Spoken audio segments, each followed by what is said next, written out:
안녕하세요, 조승현입니다. 오늘 조승현의 탐구 생활에서는 십자군 전쟁 시 크리스찬 군단의 최고의 패배인 하틴 전투를 배경으로 한 리들리 스캇 감독의 킹덤 오브 헤븐 역사 배경 설명 해보겠습니다.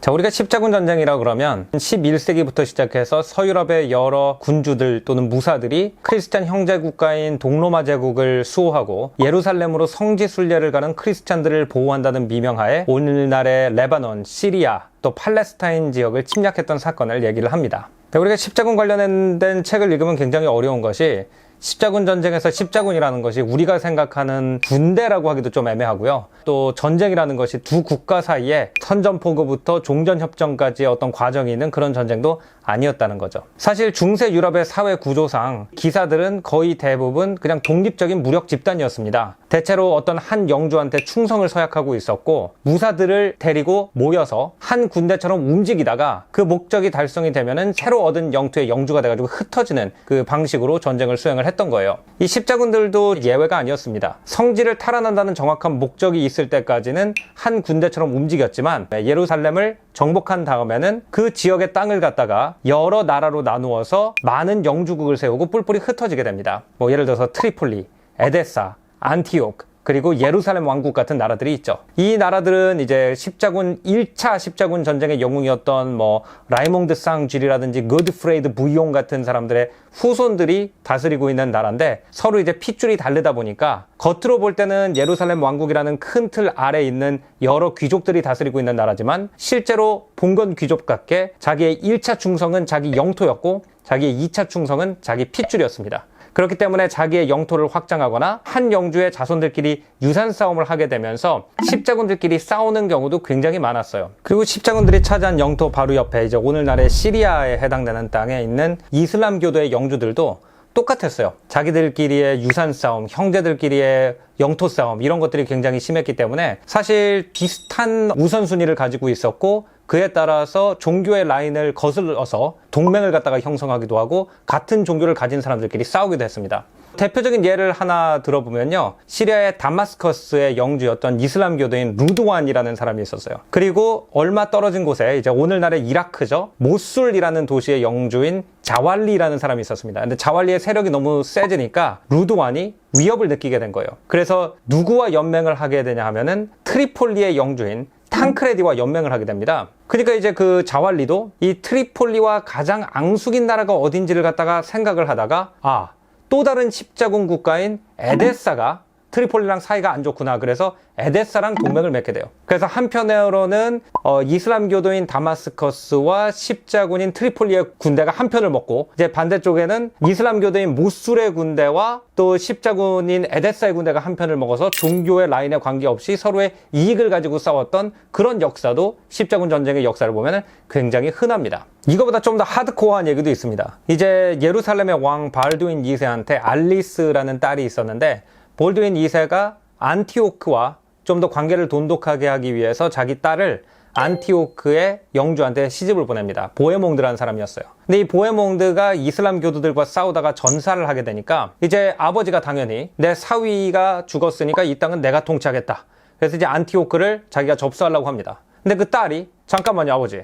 이거 내 땅이지 왜 아빠 땅이에요? 라고 하면서 그 당시 이슬람 군벌 중에서 가장 떠오르는 세력이었던 이만 아딘 쟁기라는 사람과 연합을 해가지고 십자군인 자기 아버지와 맞서 싸웠던 그런 적도 있습니다. 그래서 십자군 전쟁의 역사를 읽게 되면은 실제로 이슬람 교도들 또는 크리스찬 교도 영주들이 종교 라인으로 딱 나눠져가지고 싸웠던 적이 그렇게 많지가 않아요. 그런 적이 딱 몇 번 있는데 그 중에 하나가 바로 이 영화에서 묘사된 하틴 전투이기 때문에 이슬람 교도를 믿는 사람들에게 또 유럽 역사를 좋아하는 사람들에게 가장 회자가 많이 되고 이렇게 영화로도 소화가 많이 되는 전투가 되는 거죠.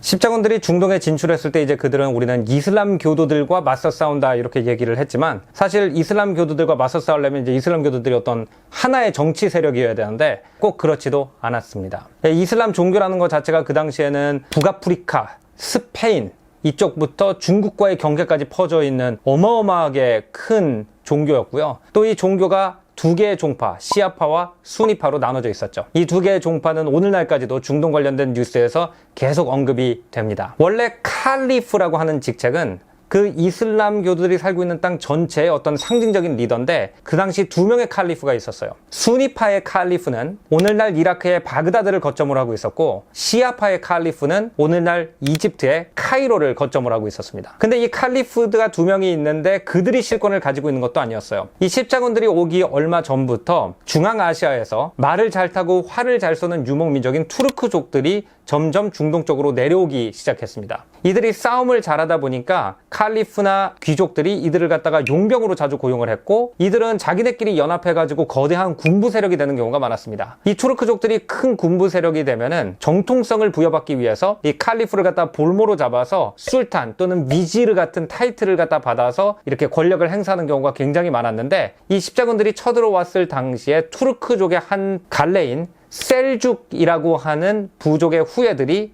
사실상 이 중동의 권력을 가장 많이 잡고 있었죠. 이제 셀죽 왕조는 수니파였어요. 게다가 이제 이 셀죽 왕조도 영토가 커지니까 자기의 많은 자손들한테 도시 하나를 떼주는 봉건 정치를 했기 때문에, 이 봉건 정치의 특성상 가족 간의 싸움이 굉장히 많이 나고 유산 싸움이 굉장히 많이 나서 십자군들이 쳐들어왔을 때 오히려 자기 형제를 십자군들이 해치워주기를 바라면서 서로 눈치를 보고 안 움직였다는 얘기도 있습니다. 그리고 이집트 같은 경우에는 십자군들이 들어와가지고 수니파인 셀죽들과 싸우면 우리는 가만히 있어야지, 이런 여러 가지 요소에 의해서 십자군들이 타지에서 싸우고 있는데도 초기에 많은 승리를 거둘 수 있었던 거죠.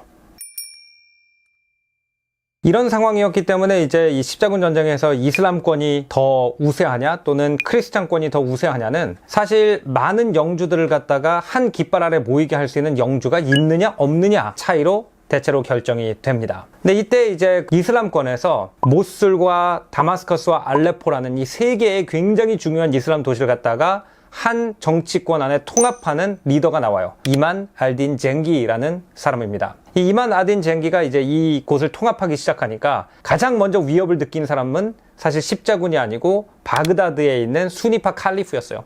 그래서 수니파 칼리프와 쟁기가 몇 차례 거들려서 전투를 하게 되는데, 그때 쟁기가 한 전투에서 크게 패해가지고 죽을 뻔합니다. 그때 쿠르드족 용사였던 아윳이라는 사람의 도움을 받아가지고 목숨을 건지게 되는데, 이 아윳이라는 사람이 굉장히 중요해요. 나중에 이 아윳의 아들인 살라딘이라는 사람이 십자군 전쟁에서 가장 중요한 영웅이 되고, 이 영화에서도 나중에 베일린이 맞서 싸우는 주 캐릭터로 나오죠. 이제 쟁기가 죽은 다음에 누얼 아딘이라고 하는 쟁기의 아들이 이제 후계자가 되는데, 이 시점에 이제 아까 말씀드린 살라딘이 이슬람 세계의 리더로 떠오르는 계기가 생깁니다. 이집트에서 칼리프 바로 아래에 있는 그 실권자죠. 이 비지르가 쿠데타가 나가지고 이집트에서 쫓겨나게 돼요. 그러면서 그 당시 이제 시리아에 있던 누얼 아딘을 찾아갑니다. 그래서 누얼 아딘을 설득을 해요. 만약에 당신이 군대를 보내서 내가 이집트의 권력을 찾는 것을 도와주면 이 이집트의 부와 권력을 갖다 당신과 나누겠다. 그래서 이제 누얼 아딘이 가만히 고민을 하다가